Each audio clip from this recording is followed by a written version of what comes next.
Hola. Y bueno, una cálida bienvenida a una nueva inmersión. Hola, ¿qué tal? Hoy tenemos por delante un análisis profundo que, sinceramente, creo que promete cambiar bastante la forma en la que entendemos el desarrollo profesional y, bueno, el éxito personal en general. Sí, totalmente. Es de esos temas que te hacen replantearte muchas cosas sobre cómo nos enfrentamos a los obstáculos del día a día. Exacto, porque el objetivo de hoy es fascinante. Vamos a intentar descubrir la verdadera anatomía del éxito. A menudo, la cultura general o la sociedad misma nos hace creer que todo se reduce al talento natural. No, a nacer con una especie de don mágico inmutable. Esa es la trampa clásica. Claro, pero ¿y si el talento natural estuviera en realidad tremendamente sobrevalorado? ¿Y si hubiera una cualidad casi invisible, mucho menos glamurosa, que es la verdadera responsable de que las personas destaquen y alcancen metas extraordinarias? Pues de eso va exactamente la pila de fuentes que tenemos hoy sobre la mesa. Eso es. Para explorar esto, hemos revisado a fondo un artículo muy revelador de la consultora Fibra sobre las nuevas y exigentes demandas del mercado laboral actual. Ujú. También tenemos unas notas profundamente detalladas del blog de Denis Toledo sobre gestión, liderazgo y crecimiento orgánico y, como pilar central, un resumen exhaustivo elaborado por Shortform sobre el aclamado libro de la psicóloga e investigadora Angela Tuckwiz. Una bibliografía muy potente para ver por qué la genialidad por sí sola rara vez basta. Vale, pues vamos a desgranar esto porque el concepto central que lo une absolutamente todo es algo verdaderamente revolucionario. Así es, y el concepto sobre el que pivota toda esta exploración es lo que la propia Duckworth define como grit. Es un término en inglés que, curiosamente, no tiene una traducción única y perfecta al español. Ya, es complicado de traducir. A veces se traduce como agallas, otras como determinación, pero en el ámbito psicológico encapsula una mezcla muy particular y potente. Hablamos de pasión sostenida y perseverancia a largo plazo. Pasión y perseverancia. Exacto. La tesis fundamental que extraemos de los estudios de Duckworth es la verdad demoledora para el ego de los prodigios. Dice así: la perseverancia vence al talento cuando el talento no trabaja lo suficiente. Uf, qué frase. Es una idea poderosa porque desmitifica esa devoción ciega que la sociedad tiene por el genio nato. Siempre se enseña a idolatrar a la persona a la que todo le resulta fácil desde el primer día, ya sea en la escuela o en el deporte, asumiendo que su camino está pavimentado por dones naturales que el resto de los mortales no poseemos. A ver, entiendo la premisa y suena muy inspiradora, pero confieso que tiene tela. Es un trago difícil de asimilar. ¿Me estás diciendo que alguien como un Mozart en la música o un género del deporte mundial llegó a la cima simplemente por ser el más cabezota y no por tener un don innato incomparable? No, no para nada. El talento tiene que jugar un papel, ¿no? Por supuesto, el talento importa, y las fuentes no lo niegan en absoluto. De hecho, Duckworth tiene una fórmula muy clara para explicar esto. Ella dice que el talento, multiplicado por el esfuerzo, equivale a la habilidad. Vale, talento por esfuerzo igual a habilidad. Pero luego, esa nueva habilidad, multiplicada de nuevo por el esfuerzo, equivale al logro. O sea que el esfuerzo entra dos veces en la ecuación. Es decir, el esfuerzo cuenta el doble. Lo fascinante de esto es cómo se materializa en entornos de presión extrema. El caso de estudio más ilustrativo de nuestros textos es el de la Academia Militar de West Point en Estados Unidos. Ah, sí, leí esa parte. Estamos hablando de una institución donde los requisitos de entrada son astronómicos.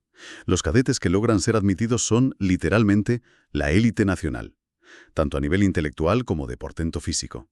Sin embargo, al llegar, se enfrentan a un primer verano de entrenamiento brutalmente exigente, conocido extraoficialmente como el Cuartel de las Bestias. Madre mía, el nombre ya lo dice todo. Totalmente. Lo que los investigadores descubrieron al analizar las tasas de abandono en ese periodo inicial es asombroso. Al medir las capacidades físicas e intelectuales previas, se dieron cuenta de que los cadetes más talentosos, los que parecían atletas olímpicos, no eran necesariamente los que superaban ese primer año. Fíjate, Quienes terminaban el entrenamiento con éxito eran aquellos que poseían un mayor nivel de grit. Los que dependían únicamente de su talento natural, al encontrarse por primera vez en su vida con un muro de agotamiento, frío y presión psicológica que no podían superar simplemente siendo buenos, pues se quebraban y abandonaban. No tenían la costumbre de lidiar con la fricción. fíjate, Eso tiene todo el sentido del mundo. Si nunca has tenido que esforzarte porque todo se te da bien, el primer gran fracaso te destruye. Y veo en las notas que este patrón no se limita a tipos duros en el ámbito militar. ¿Qué va? Para nada. Se menciona el ejemplo de los famosos concursos de ortografía infantiles en Estados Unidos, los Spelling Bees. Los niños que terminan ganando, memorizando raíces etimológicas imposibles, no son los que tienen un coeficiente intelectual de genio o un don innato para las palabras. Son aquellos que se someten a rutinas de práctica deliberada horriblemente aburridas tras salir del colegio. ¿Eso es? Ahora bien, para quien nos escucha y trata de aplicar esto a su vida, creo que es vital diferenciar el grit de otros rasgos que suenan parecido, como ser simplemente una persona responsable o minuciosa.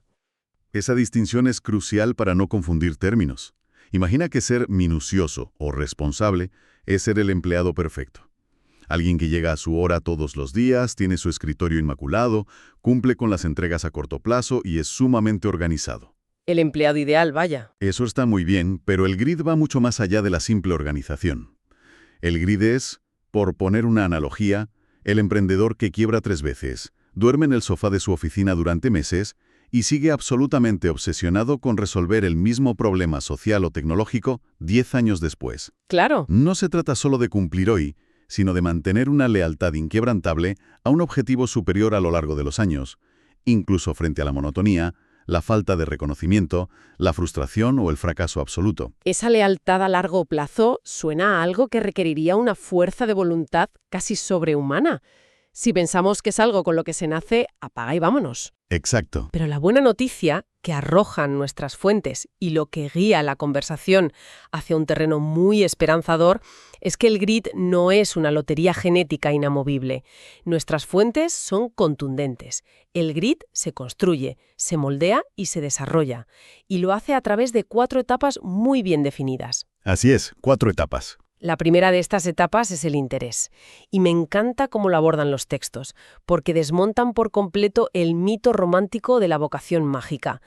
La pasión no es una epifanía repentina en la que un día cae un rayo y sabes a qué vas a dedicar el resto de tu vida. Esa visión de Hollywood hace mucho daño. Muchísimo.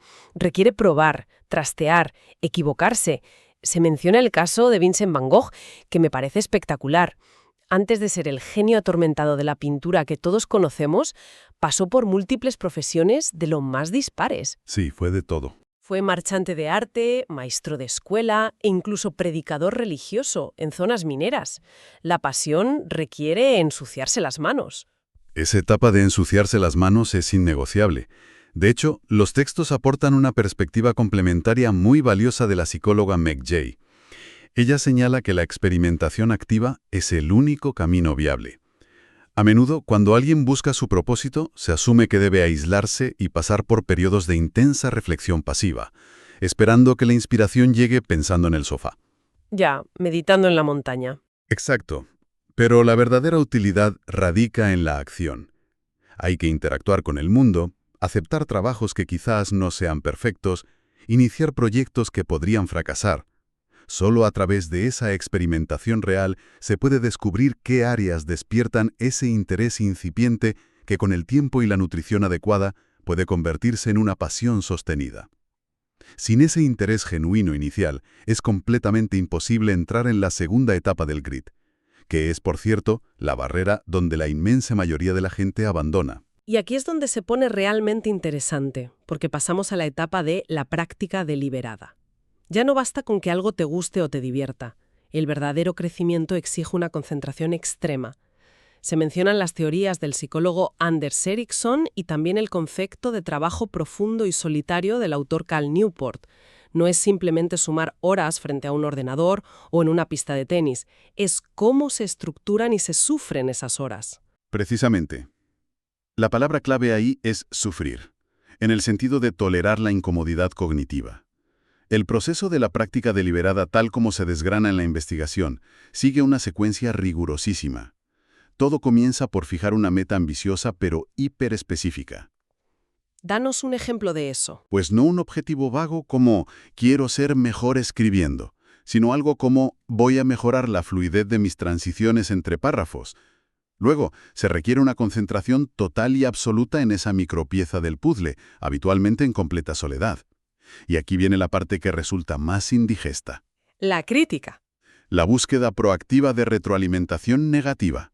Basándonos en las aportaciones del experto Douglas Stone sobre el feedback, sabemos que el instinto humano primario es rechazar la crítica para proteger el ego. Sin embargo, para desarrollar el grit hay que interesarse de forma casi masoquista en lo que se está haciendo mal. Se reflexiona sobre esa crítica implacable, se ajusta el enfoque y se repite el ciclo cientos de veces. Vale, entiendo el concepto psicológico, pero leí algo en mis notas preparatorias que me dejó francamente fascinada, y necesito que me lo expliques con detalle. Tiene que ver con la biología detrás de todo este esfuerzo y una sustancia llamada mielina. Ah, sí, la mielina. ¿Cómo funciona esto a nivel físico en nuestro cerebro? Porque parece ciencia ficción. Es una de las partes más reveladoras de toda la investigación. Y cita el trabajo de Daniel Coyle. Saca al grit del terreno de la autoayuda o la psicología abstracta y lo lleva a la pura anatomía.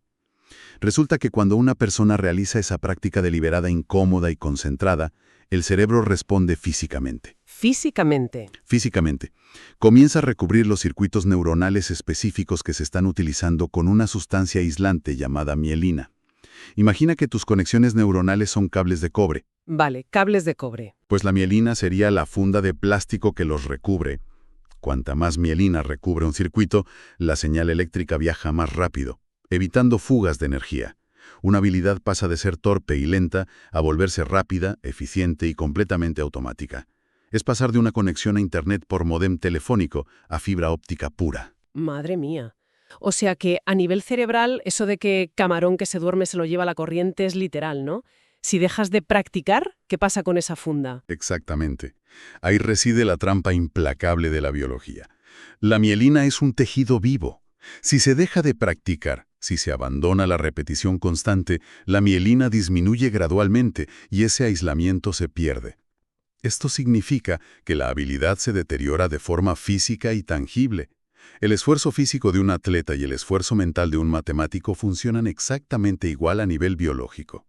Dejar de practicar implica literalmente retroceder en tu arquitectura neurológica. ¡Qué barbaridad! Es una razón de peso para no rendirse. Y una vez que tienes dominada esa arquitectura a través de la práctica, llegamos a la tercera etapa, que es el propósito. Las fuentes nos dicen que el interés personal y la práctica rigurosa pueden sostener a alguien durante un tiempo, tal vez años, pero la pasión se vuelve verdaderamente incombustible cuando su impacto trasciende al individuo. Cuando sientes que tu sudor mejora la vida de otros. Ese es el salto de calidad. El ejemplo del economista Muhammad Yunus es clarificador. Él no se embarcó en la creación de los microcréditos simplemente por un interés financiero o por resolver un rompecabezas matemático. Lo hizo impulsado por el propósito superior de ayudar a reducir la pobreza profunda, ofreciendo financiación a pequeños emprendedores que el sistema bancario tradicional ignoraba por completo. Ese sentido de trascendencia es el único combustible que no se agota. En los textos aporta también el método analítico del psicólogo Jordan Peterson para intentar desenterrar este propósito cuando uno se siente perdido. Su enfoque sugiere preguntarse repetidamente ¿por qué? Frente a cualquier deseo que tengamos. Es como ir pelando las capas de una cebolla. A ver. Quiero un ascenso. ¿Por qué? Para ganar más dinero. ¿Por qué? Para tener seguridad. ¿Por qué? Y así hasta llegar a un deseo fundamental y profundo que casi siempre deja de estar basado en el egoísmo puro y conecta con el bienestar de la familia, la comunidad o la sociedad. Claro. Y una vez que alineas interés, práctica productora de mielina y propósito, necesitas el cuarto y último pilar de la estructura del grit. El paracaídas de emergencia, por así decirlo. La esperanza. Pero claro, hay que matizar qué tipo de esperanza. No estamos hablando de la esperanza pasiva. Esa idea de comprar un billete de lotería y sentarse en el sofá a esperar a que mañana el universo me sonría o que las circunstancias externas mejoren por arte de magia. No, desde luego. El grit requiere lo que los investigadores denominan optimismo aprendido, un concepto que choca frontalmente con la famosa indefensión aprendida de Martin Seligman, donde la gente se rinde porque cree que haga lo que haga, nada cambiará. El optimismo aprendido es la profunda convicción, casi terca, de que uno mismo tiene la capacidad real de alterar el curso de los acontecimientos mediante sus acciones, y nuestras fuentes están llenas de historias icónicas sobre cómo se forja esto a través de lo que llaman fracasos catalizadores. Historias que todos conocemos, pero rara vez analizamos bajo el prisma del grit. Exacto. Pensemos en Michael Jordan siendo rechazado y expulsado del equipo de baloncesto de su instituto por ser considerado demasiado bajito y no lo suficientemente bueno. O J.K. Rowling, que vivía en la pobreza y se enfrentó a un aluvión interminable de rechazos editoriales que le decían que un libro sobre un niño mago jamás vendería, antes de lograr publicar Harry Potter. Son ejemplos de manual. O el propio Elon Musk, lidiando con fracasos catastróficos y explosiones de cohetes en las primeras etapas de SpaceX que casi llevan a la empresa a la bancarrota absoluta. Incluso a nivel corporativo masivo, vemos a Amazon utilizando el sonadísimo y millonario fracaso de su teléfono móvil, el Fire Phone. No lo vieron como una derrota definitiva que les hiciera retirarse del hardware, sino como un campo de pruebas brutal para extraer lecciones y luego crear productos que redefinieron el mercado, como el Kindle o los altavoces con Alexa. El fracaso, para quien tiene grit, no es un semáforo en rojo, es simplemente información valiosa para el siguiente intento. Toda esta estructura conceptual es muy sólida e inspiradora, pero esto plantea una pregunta importante a nivel empírico. ¿Cómo demonios sabemos quién tiene grit y quién no en el mundo real? Y de forma aún más crítica para mantener una visión objetiva, ¿es el grit la panacea absoluta y perfecta para todo? Buena pregunta. Para intentar responder a la primera parte, Angela Duckworth creó la llamada escala del grit. Sí, la escala del grit es una herramienta de medición muy curiosa. Básicamente es un test bastante accesible compuesto por 12 preguntas, donde uno se autoevalúa con total sinceridad. Las preguntas se puntúan sobre 5 y el resultado final se divide para obtener una media sobre 5.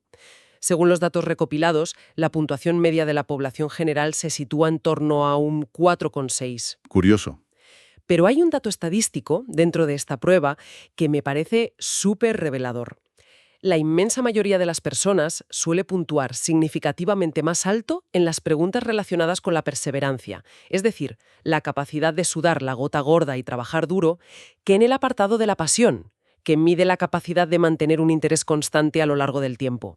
Claro. En resumen, parece que ser un adicto al trabajo hasta llegar al agotamiento es mucho más común que tener la claridad mental para mantener la concentración en un solo objetivo durante 5 o 10 años. Y ese detalle estadístico nos lleva directamente a explorar las sombras del grit, lo cual es fundamental para ejercer el pensamiento crítico ante cualquier teoría psicológica, porque a pesar de su inmensa popularidad en el mundo corporativo y educativo, el trabajo de Duckworth no ha estado exento de críticas metodológicas severas, procedentes de múltiples frentes de la comunidad científica. Sí, había bastantes críticas en los textos. Por ejemplo, una crítica potente señala que la propia estructura de las preguntas del test podría estar sesgada. Para obtener una puntuación de grit alta, el test prácticamente te obliga a responder sí a las afirmaciones sobre perseverancia inamovible, pero te obliga a responder no a las afirmaciones sobre cambios de intereses, curiosidad por nuevas áreas o exploración de pasiones alternativas. Básicamente, penaliza severamente el hecho de cambiar de opinión. Con menores índices de éxito vital. ¿Por qué? Porque la persona puede desarrollar una especie de visión de túnel absoluta y perder por completo la agilidad estratégica. Pierde la capacidad de saber cuándo es el momento adecuado o incluso sano para abandonar un proyecto que está abocado al fracaso o para cambiar de rumbo ante nuevas evidencias del mercado. A veces, persistir ciegamente en un pozo sin fondo no es demostrar grit, es pura cabezonería. Exactamente. Saber pivotar es una habilidad de supervivencia fundamental. Y de hecho hay una ironía profundamente reveladora en todo este debate académico, y es la propia trayectoria vital de Angela Duckworth. Cuéntame eso. Antes de convertirse en la eminencia mundial en la psicología de la perseverancia y ganar premios por su enfoque sostenido, ella misma cambió de carrera de forma radical en 2 ocasiones. Comenzó su vida profesional en el altamente exigente y lucrativo mundo de la consultoría de gestión empresarial en McKinsey. Luego, contra todo pronóstico, lo dejó para ser profesora de matemáticas en una escuela secundaria pública. Un cambio radical. Y finalmente volvió a pivotar drásticamente hacia la investigación psicológica en la universidad. Si Duckworth hubiera aplicado una versión rígida y dogmática del grit en su primera etapa profesional y se hubiera negado por pura terquedad a abandonar la consultoría, jamás habría desarrollado la teoría del grit que hoy estamos debatiendo. Es una paradoja brillante. Literalmente tuvo que abandonar para poder triunfar. Nos demuestra que el grit debe ser una herramienta al servicio del desarrollo personal, no una prisión ideológica. Y esto los lleva a la gran pregunta de la aplicación práctica. Entonces, ¿qué significa todo esto? Para quien nos escucha ahora mismo de camino al trabajo o preparando un proyecto, ¿cómo se traduce todo este denso marco teórico a la vida diaria, al mercado laboral o a la gestión de un equipo?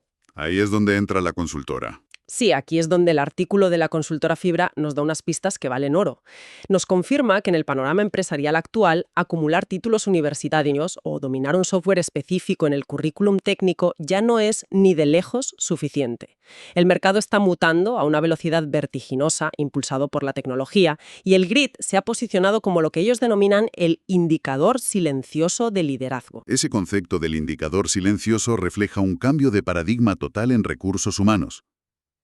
Las organizaciones de vanguardia ya no se desesperan buscando a la persona que tiene todas las respuestas técnicas memorizadas, porque ese conocimiento caduca en cuestión de meses. Cierto. Ahora buscan desesperadamente a individuos que aprenden extraordinariamente rápido frente a problemas que nadie ha visto antes, que tienen la resiliencia emocional para navegar en entornos de alta incertidumbre y que saben reinventarse cuando una estrategia se estrella contra la realidad. Modelos de evaluación en gigantes tecnológicos como Google o Microsoft han evolucionado para reflejar esto. Ya no se centran en el pedigrí académico inicial o en quién es el más brillante en una entrevista de una hora. Evalúan la trayectoria de esfuerzo continuo, la capacidad de absorber feedback crítico y la evolución a lo largo del tiempo. Empresas industriales masivas como General Electric utilizan sistemas de mentoría estructurados específicamente orientados a fortalecer esta resiliencia a largo plazo en sus altos mandos. Y esta mentalidad de construcción de resistencia no solo se aplica a ejecutivos de traje en grandes rascacielos, se extiende a la educación y a lo que los textos denominan crianza sabia. Es fascinante cómo las fuentes abordan la enorme responsabilidad de formar a las futuras generaciones. Se habla del modelo de la investigadora Diana Baumrind sobre el estilo educativo autoritativo, no autoritario, sino autoritativo, o crianza sabia. Básicamente se trata de exigir muchísima madurez y mantener el listón de expectativas altísimo, pero siempre, y esto es vital, acompañando esa exigencia de un profundo apoyo emocional. El equilibrio perfecto. Y veo en las notas que un campo de entrenamiento perfecto para forjar esto son las actividades extraescolares. Pero hacen una advertencia. Apuntar a alguien a piano o karate no sirve de absolutamente nada si lo deja a los 3 meses cuando se aburre. Para que los beneficios de forjar el carácter se instalen en el cerebro, hay que mantenerse en la actividad durante al menos un año completo y lograr algún tipo de avance medible, superando la frustración inicial. Y aquí he visto un dato en los estudios que compara el impacto del grit en los exámenes puntuales frente al expediente académico general. ¿Cómo se come eso? Es una de las pruebas más sólidas a favor del grit en el ámbito académico. Los estudios demuestran que el GPA, es decir, la nota media acumulada a lo largo de todos los años de estudio, es un indicador estadísticamente muchísimo más preciso del éxito universitario profesional futuro que cualquier examen estandarizado de un solo día. Pensemos en el famoso SAT estadounidense, que para quien nos escucha en España sería el equivalente exacto a jugárselo todo a la carta de la selectividad o la actual EVO.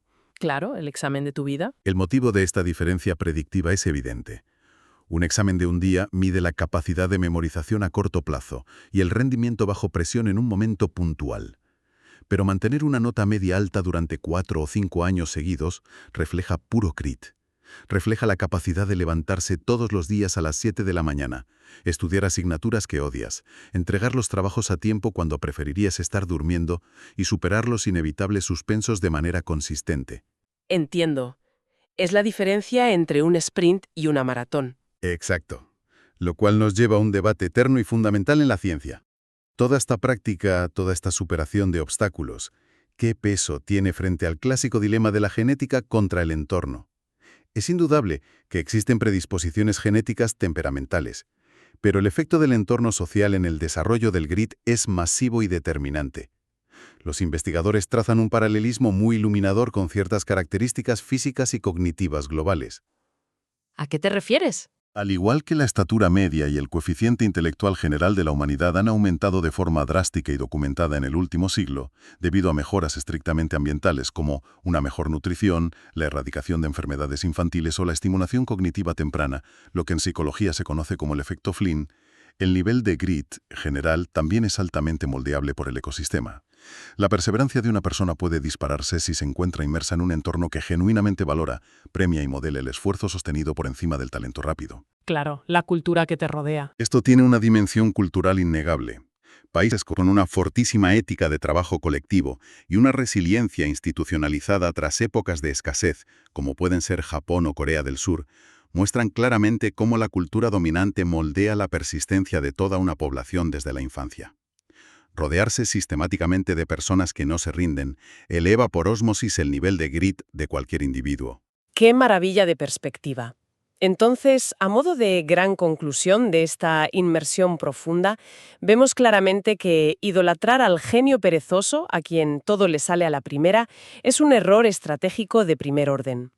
El talento natural, sin duda, es una lotería maravillosa que puede abrir puertas y dar una ventaja innegable en los primeros metros de la línea de salida. Pero el éxito verdaderamente sostenible, el que deja huella y marca la diferencia a lo largo de una vida entera, está impulsado por este motor de 4 tiempos que hemos desgranado. Que surge de la exploración activa del mundo, una práctica deliberada y muchas veces dolorosa que altera literalmente nuestra biología, generando capas de mielina en nuestro cerebro, un propósito superior que conecta nuestro sudor con el impacto positivo en los demás, y finalmente, una esperanza activa, un optimismo férreo y aprendido que transforma los inevitables fracasos en el trampolín perfecto hacia el siguiente intento. Sintetizando el mensaje central de todas nuestras fuentes de hoy, la lección ineludible es que vivimos en una era dominada por la sobreinformación aplastante, la constante incertidumbre económica y la automatización del mercado laboral. En este panorama, las habilidades técnicas puras caducan cada vez más rápido.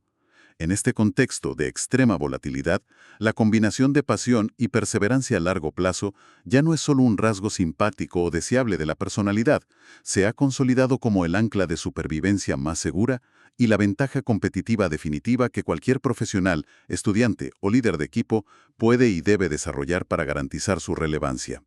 Es una hoja de ruta extraordinaria y, la verdad, muy reconfortante. Y justo antes de cerrar este análisis de hoy, hay un hilo suelto del que me gustaría tirar. Una reflexión final que se construye directamente sobre todo lo que hemos aprendido hoy acerca del cerebro y el valor de la fricción. A ver, cuéntame.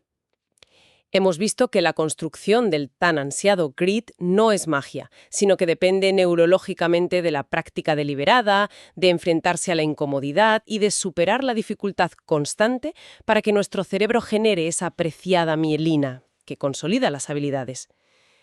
Considerando esta base biológica, en un mundo actual absolutamente dominado por la inteligencia artificial, que nos resuelve problemas hipercomplejos en segundos, y rodeados constantemente de tecnologías, algoritmos y aplicaciones diseñadas específicamente para eliminar cualquier tipo de fricción de nuestro día a día y proporcionarnos dosis de gratificación instantánea constante, estamos modificando nuestro entorno de tal manera que a nivel puramente biológico le estamos arrebatando a las futuras generaciones la oportunidad neurológica de enfrentarse a la frustración y desarrollar su propio grit. Es una pregunta espectacular y una paradoja tecnológica enorme sobre la que merece mucho la pena reflexionar con la almohada. Desde luego. Ha sido un absoluto placer liderar esta exploración a fondo. Estoy convencida de que todas estas ideas, estudios y anécdotas servirán como un punto de apoyo firme para evaluar cómo nos enfrentamos cada uno de nosotros a nuestros propios desafíos a largo plazo. Hasta la próxima inversión.